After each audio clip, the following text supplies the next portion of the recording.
नमस्कार दोस्तों, स्वागत है आपका ग्राइंडिंग सक्सेस चैनल पर। दोस्तों, आज इस वीडियो में हम भारतीय नागरिक सुरक्षा संहिता से संबंधित कुछ महत्वपूर्ण प्रश्नों को देखेंगे। ठीक है, तो दोस्तों इसमें सबसे पहला प्रश्न है, भारतीय नागरिक सुरक्षा संहिता यानी BNSS 2023 का मुख्य उद्देश्य क्या है। जो BNSS है, जो भारतीय नागरिक सुरक्षा संहिता है, इसका मुख्य उद्देश्य क्या है। तो इसमें ऑप्शन नंबर ए है दोस्तों, साक्ष्य के नियम निर्धारित करना। दूसरा है इसमें आपराधिक मामलों की प्रक्रिया को निर्धारित करना। तीसरा है केवल सजा निर्धारित करना और चौथा है केवल अपराधों की परिभाषा देना। तो दोस्तों इसका जो राइट आंसर हो जाएगा वो हो जाएगा ऑप्शन नंबर बी, आपराधिक मामलों की प्रक्रिया को निर्धारित करना। तो जो BNSS है, इसका जो मुख्य उद्देश्य है, इसका जो कार्य है वह यह है कि किसी भी केस में प्रक्रिया कैसे चलेगी और धाराओं की प्रक्रिया कैसे होगी, कैसे धाराएं लगेंगी, कैसे केस की प्रक्रिया चलेगी, तो उस संबंध में बात करता है BNSS यानी भारतीय नागरिक सुरक्षा संहिता। ठीक है, जैसे दोस्तों BNS है, जो भारतीय न्याय संहिता है, वह यह बताती है कि कौन से कार्य अपराध की श्रेणी में आएंगे और उनके लिए दंड का क्या प्रावधान है। वहीं BNSS जो भारतीय नागरिक सुरक्षा संहिता है, यह बताएगी कि धाराएं कैसे लागू होंगी, कैसे केस की प्रक्रिया चलेगी। तो इस संबंध में बात करती है BNSS। ठीक है, नेक्स्ट क्वेश्चन है दोस्तों, भारतीय नागरिक सुरक्षा संहिता 2023 के अंतर्गत जमानतीय अपराध, दोस्तों यहाँ पे यह भी होगा ती के बाद। ठीक है, तो भारतीय नागरिक सुरक्षा संहिता 2023 के अंतर्गत जमानतीय अपराध को किस धारा में बताया गया है। तो जो BNSS है, भारतीय नागरिक सुरक्षा संहिता है, इसके अनुसार जो है जमानती अपराध को इसके अंतर्गत कौन सी धारा में बताया गया है। तो इसमें ऑप्शन दिए गए हैं, धारा 21A, धारा 21H, धारा 21C या धारा 21I। तो दोस्तों इसका जो राइट आंसर हो जाएगा वो हो जाएगा धारा 21C। जो BNSS है, इसकी जो धारा 21C है, इसमें जमानती अपराध, जिसे इंग्लिश में बोलते हैं दोस्तों बेलेबल ऑफेंस, इसको परिभाषित किया गया है। ठीक है, नेक्स्ट क्वेश्चन है दोस्तों, भारतीय नागरिक सुरक्षा संहिता BNSS 2023 के अंतर्गत जमानतीय अपराध यानी बेलेबल ऑफेंस किसे कहा जाता है। ऊपर हमने देखा कि जो बेलेबल ऑफेंस है, जो जमानती अपराध है, उसे कौन सी धारा में बताया गया है। अब इसमें यह पूछ रहा है कि जो BNSS के अंतर्गत जो जमानती अपराध है, जो बेलेबल ऑफेंस है, यह किसे कहा जाता है। तो इसमें ऑप्शन नंबर ए है, ऐसा अपराध जिसमें जमानत नहीं दी जा सकती। दूसरा इसमें ऐसा अपराध जिसमें जमानत न्यायालय के विवेक पर निर्भर हो। तीसरा है ऐसा अपराध जिसमें जमानत अधिकार के रूप में मिलती है, या चौथा है ऐसा अपराध जिसमें केवल उच्च न्यायालय जमानत दे सकता है। तो दोस्तों इसका जो राइट आंसर हो जाएगा वो हो जाएगा ऑप्शन नंबर सी, ऐसा अपराध जिसमें जमानत अधिकार के रूप में मिलती है। तो जमानतीय अपराध क्या है दोस्तों, जमानतीय अपराध, ये बेलेबल ऑफेंस जो है वह ऐसा अपराध है जिसमें जमानत जो है अधिकार के रूप में मिलती है। ठीक है, इसके नाम में इसका अर्थ छुपा है कि जमानतीय अपराध, क्यों, जमानत जो है इसमें अधिकार के रूप में मिलती है। ठीक है, नेक्स्ट क्वेश्चन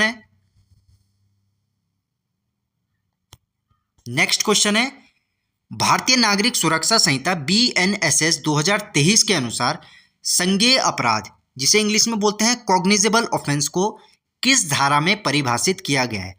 तो BNSS भारतीय नागरिक सुरक्षा संहिता 2023 के अनुसार जो संज्ञेय अपराध है, इसको कौन सी धारा में बताया गया है। तो दोस्तों इसमें ऑप्शन दिए गए हैं, धारा 21E, धारा 21F, धारा 21G या धारा 21D। तो दोस्तों इसका जो राइट आंसर हो जाएगा वो हो जाएगा धारा 21G। BNSS की धारा 21G में संज्ञेय अपराध को परिभाषित किया गया है। ठीक है, नेक्स्ट क्वेश्चन है दोस्तों, असंज्ञेय अपराध को भारतीय नागरिक, दोस्तों ये नागरिक है यहाँ पे, भारतीय नागरिक सुरक्षा संहिता 2023 की कौन सी धारा में परिभाषित किया गया है। तो जो असंज्ञेय अपराध है, इसे भारतीय नागरिक सुरक्षा संहिता यानी BNSS की कौन सी धारा में परिभाषित किया गया है। इसमें ऑप्शन दिए हैं धारा 21O, धारा 21P, धारा 21G या धारा 21T। तो दोस्तों इसका जो राइट आंसर हो जाएगा वो हो जाएगा धारा 21O। BNSS भारतीय नागरिक सुरक्षा संहिता की धारा 21O में असंज्ञेय अपराध को बताया गया है, ठीक है, जिसे इंग्लिश में बोलते हैं non cognizable offence, non cognizable offence, ठीक है। नेक्स्ट क्वेश्चन है, नेक्स्ट है भारतीय नागरिक सुरक्षा संहिता BNSS 2023 की धारा 21H में निम्न में से क्या परिभाषित किया गया है। तो जो BNSS भारतीय नागरिक सुरक्षा संहिता है, इसकी जो धारा 21H है, इसमें क्या परिभाषित किया गया है। तो इसमें ऑप्शन दिए गए आरोप, बंधपत्र, जमानत पत्र या परिवाद। तो दोस्तों इसका जो राइट आंसर हो जाएगा वो हो जाएगा ऑप्शन नंबर डी। जो BNSS की धारा 21H है, 21H है, इसमें परिवाद, जिसे इंग्लिश में बोलते हैं कंप्लेंट, कंप्लेंट, इसको बारे में बताया गया है, इसको परिभाषित किया गया है, ठीक है। नेक्स्ट क्वेश्चन है, नेक्स्ट क्वेश्चन है भारतीय नागरिक सुरक्षा संहिता BNSS 2023 की कौन सी धारा में जमानत शब्द को परिभाषित किया गया है। तो जमानत शब्द जो है इसे BNSS की कौन सी धारा में इसको परिभाषित किया गया है, इसके बारे में बताया गया है। तो इसमें ऑप्शन दिए गए धारा 21B, धारा 21H, धारा 21E या धारा 22B। तो दोस्तों इसका जो राइट आंसर हो जाएगा वो हो जाएगा धारा 21B। BNSS की धारा 21B, धारा 21B में जमानत शब्द को परिभाषित किया गया है, ठीक है। दोस्तों इसमें कंफ्यूज नहीं होना है, धारा 22B और धारा 21B, इसमें कंफ्यूज नहीं होना है, सोच समझ के आंसर को चूज करना है, ठीक है। ये धारा 21B में बताया गया है जमानत शब्द को, ठीक है, 22B मत मार देना इसमें, ठीक है। नेक्स्ट क्वेश्चन है, नेक्स्ट क्वेश्चन है भारतीय नागरिक सुरक्षा संहिता BNSS 2023 के अंतर्गत सत्र न्यायालय, जिसे बोलते हैं कोर्ट ऑफ सेशन की स्थापना और संरचना का मुख्य प्रावधान किस धारा में किया गया है। तो जो सत्र न्यायालय है, जिसे सेशन कोर्ट बोलते हैं, कोर्ट ऑफ सेशन है, तो इसकी स्थापना और इसकी जो संरचना है, इसका जो मुख्य प्रावधान है वो BNSS की कौन सी धारा में किया गया है। तो इसमें ऑप्शन दिए गए हैं धारा 4, धारा 8, धारा 9 या धारा 11। तो दोस्तों इसका जो राइट आंसर है वो है धारा 8। BNSS की धारा 8 में सत्र न्यायालय यानी सेशन न्यायालय के बारे में, इसकी स्थापना और इसकी संरचना के संबंध में बात की गई है, ठीक है। नेक्स्ट क्वेश्चन है, नेक्स्ट क्वेश्चन है लोक अभियोजक के संबंध में भारतीय नागरिक सुरक्षा संहिता BNSS 2023 की कौन सी धारा में बताया गया है। तो लोक अभियोजक के संबंध में भारतीय नागरिक सुरक्षा संहिता के कौन सी धारा में लोक अभियोजक के संबंध में बात की गई है। तो इसमें ऑप्शन दिए गए धारा 16, धारा 17, धारा 18 या धारा 19। तो दोस्तों इसका जो राइट आंसर हो जाएगा वो हो जाएगा धारा 18। BNSS भारतीय नागरिक सुरक्षा संहिता की धारा 18 में लोक अभियोजक, लोक अभियोजक, जिसे इंग्लिश में बोलते हैं दोस्तों पब्लिक प्रोसिक्यूटर्स, पब्लिक प्रोसिक्यूटर्स, इसके संबंध में बात की गई है धारा 18 में, ठीक है। नेक्स्ट क्वेश्चन है, नेक्स्ट क्वेश्चन है भारतीय नागरिक सुरक्षा संहिता BNSS 2023 में कार्यपालक मजिस्ट्रेट की नियुक्ति और उनके प्रावधान के बारे में कौन सी धारा में बताया गया है। तो जो BNSS है भारतीय नागरिक सुरक्षा संहिता है, इसकी कौन सी धारा में कार्यपालक मजिस्ट्रेट, कार्यपालक मजिस्ट्रेट, जिसे इंग्लिश में कहते हैं दोस्तों एग्जीक्यूटिव मैजिस्ट्रेट्स, इसके संबंध में बात की गई है। तो इसमें ऑप्शन दिए गए धारा 12, धारा 13, धारा 14 या धारा 17। तो इसका जो राइट आंसर हो जाएगा वो हो जाएगा धारा 14। धारा 14 में कार्यपालक मजिस्ट्रेट के संबंध में बात की गई है, इसको परिभाषित किया गया है कि राज्य सरकार जो है प्रत्येक जिले में उतने व्यक्तियों को जितने वह उचित समझे, जितने राज्य सरकार उचित समझे, कार्यपालक मजिस्ट्रेट की जो एग्जीक्यूटिव मजिस्ट्रेट है इनकी नियुक्ति कर सकेगी और उनमें से एक को जो जिला मजिस्ट्रेट नियुक्त होगा, ठीक है, इस संबंध में बात करती है। नेक्स्ट क्वेश्चन है, नेक्स्ट है मजिस्ट्रेट द्वारा दिए जा सकने वाले दंड की सख्तियों का प्रावधान भारतीय नागरिक सुरक्षा संहिता यानी BNSS 2023 में कौन सी धारा में किया गया है? तो जो मजिस्ट्रेट द्वारा दिए जा सकने वाले जो दंड की सख्तियां हैं उसके प्रावधान के बारे में BNSS 2023 में कौन सी धारा में बताया गया है? तो इसमें ऑप्शन दिए गए हैं धारा 22, धारा 23, धारा 24 या धारा 25। तो दोस्तों इसका जो राइट आंसर हो जाएगा वो हो जाएगा धारा नंबर 23। धारा 23 ऑप्शन नंबर जो बी है इसका, BNSS की धारा 23 में मजिस्ट्रेट जो दंड दे सकेंगे उसकी सख्तियों के बारे में बताया गया है। और इसमें जो मुख्य न्यायिक मजिस्ट्रेट है, जो मुख्य न्यायिक मजिस्ट्रेट का न्यायालय है वो मृत्यु है या आजीवन कारावास है या 7 वर्ष से अधिक की जो अवधि का कारावास है, इस दंड के सिवाय वे विधि द्वारा प्राधिकृत जो है दंड दे सकेंगे। किस प्रकार के?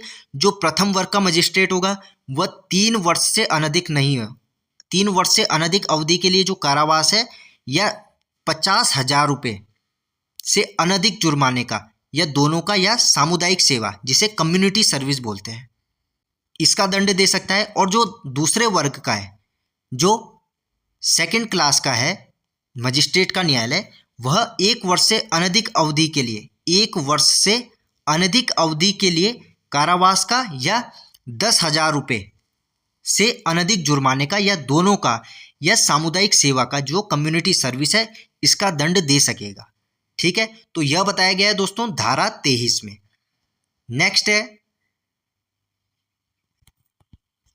नेक्स्ट क्वेश्चन है भारतीय नागरिक सुरक्षा संहिता 2023 की कौन सी धारा में जनता द्वारा मजिस्ट्रेट और पुलिस की सहायता करने के संबंध में बात की गई है?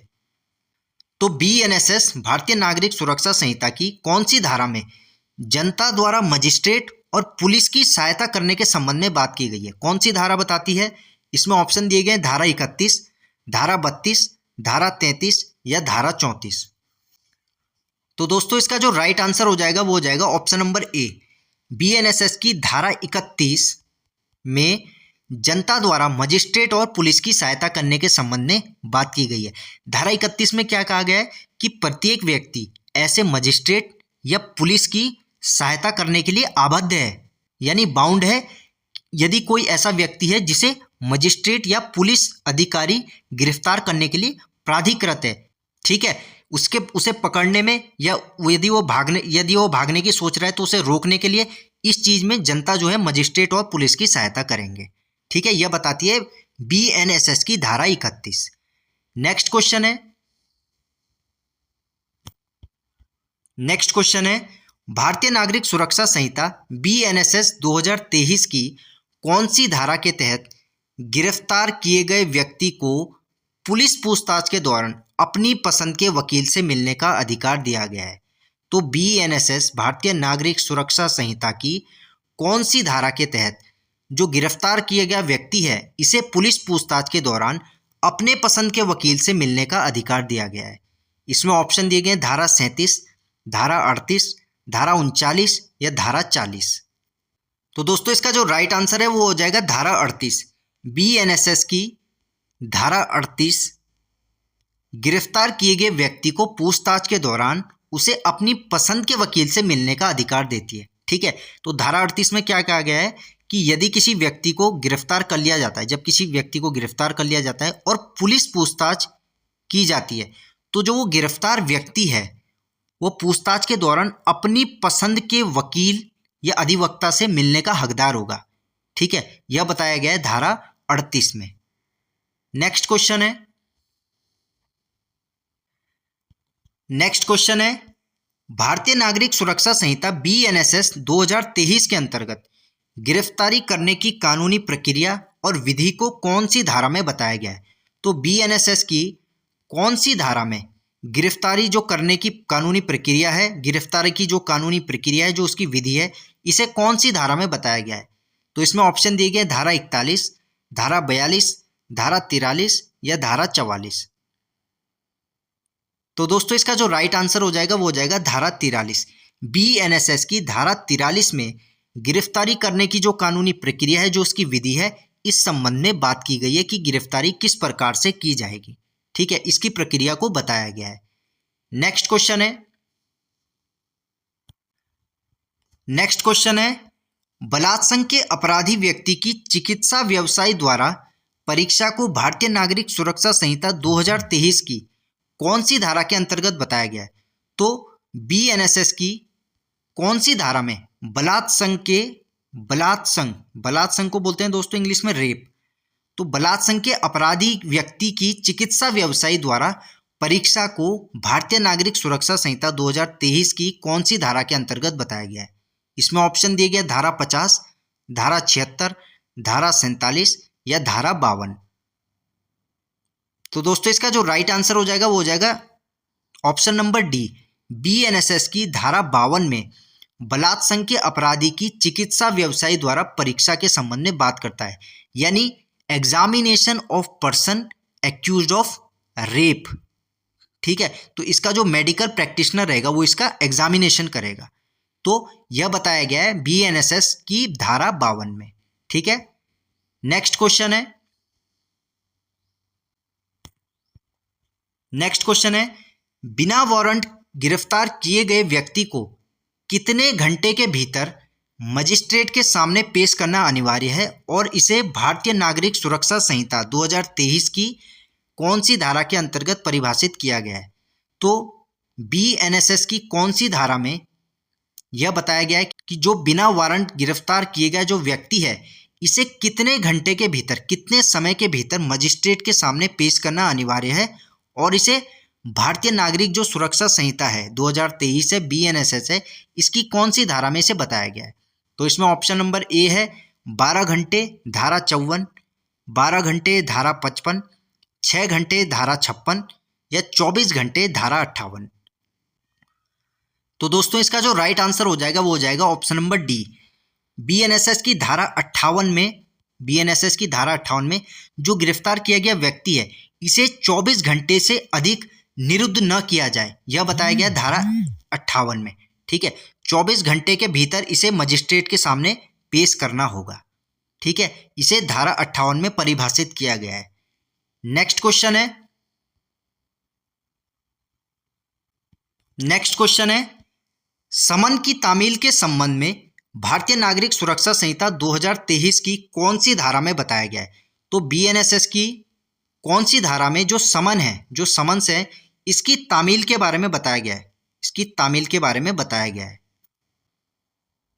तो इसका जो राइट आंसर हो जाएगा वो हो जाएगा दोस्तों धारा 64, बीएनएसएस की धारा 64 में समन की तामील के बारे में बताया गया है। समन की तामील यानी समन्स हाउस सर्व्ड, मतलब समन को कैसे सर्व किया जाए। ठीक है, इसकी कैसे सर्विस दी जाए, तो यह बताया गया है बीएनएसएस की धारा 64 में।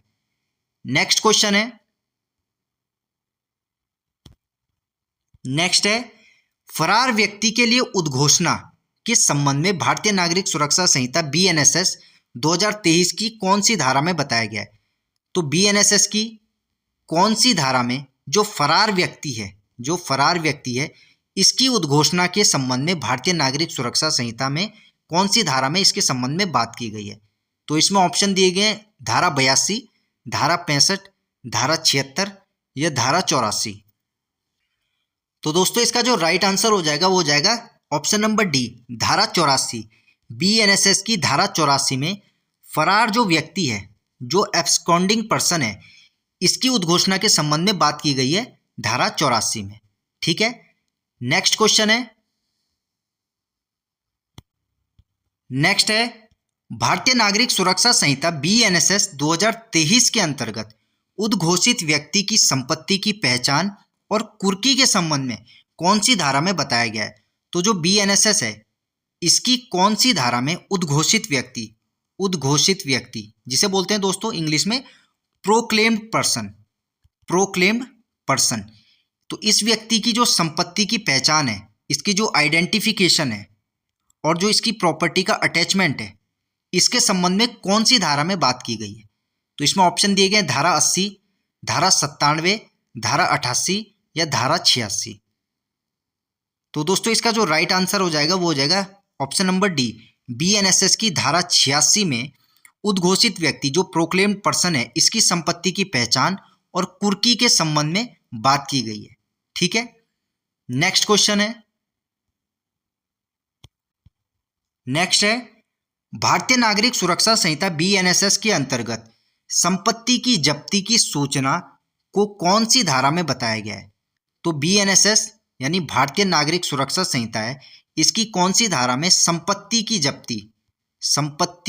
जब्ती है, इसकी सूचना को कौन सी धारा में बताया गया है? तो इसमें ऑप्शन दिए गए हैं धारा 115, धारा 116, धारा 118 या धारा 119। तो दोस्तों इसका जो राइट आंसर हो जाएगा वो हो जाएगा ऑप्शन नंबर डी। BNSS की धारा 119 में संपत्ति की जब्ती की सूचना के संबंध में बात करता है, यानी notice of forfeiture of property, यानी संपत्ति की जो जब्ती है इसकी सूचना के संबंध में, इसके नोटिस के संबंध में बात की गई है BNSS की धारा 119 में। ठीक है, नेक्स्ट क्वेश्चन है समन। दोस्तों ये समन है, ये सामान हो गया, समन है, ये समन है। समन के पालन में साक्षी की उपस्थिति न होने पर उसे दंडित करने के लिए प्रक्रिया को भारतीय नागरिक सुरक्षा संहिता की 2023 की कौन सी धारा के अंतर्गत बताया गया है?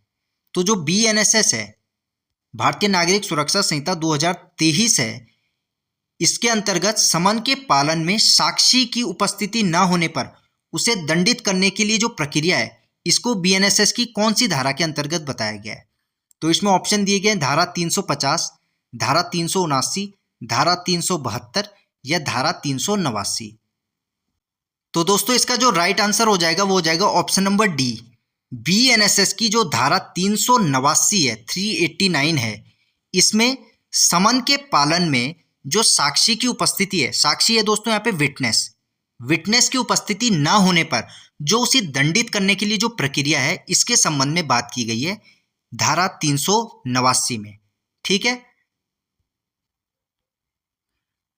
दोस्तों, तो दोस्तों ये हो गए BNSS से संबंधित यानी भारतीय नागरिक सुरक्षा संहिता से संबंधित कुछ महत्वपूर्ण प्रश्न। मिलते हैं दोस्तों आपसे ऐसी ही एक और वीडियो में एक नए टॉपिक के साथ। धन्यवाद।